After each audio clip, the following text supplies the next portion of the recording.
Tuhan terima kasih, berkati Lause juga yang sudah bertugas.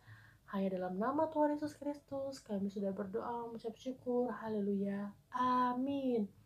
Selamat hari Minggu adik-adik semua. Jangan lupa jaga kesehatan dan terus baca Alkitab serta berdoa. Tuhan Yesus memberkati. Shalom.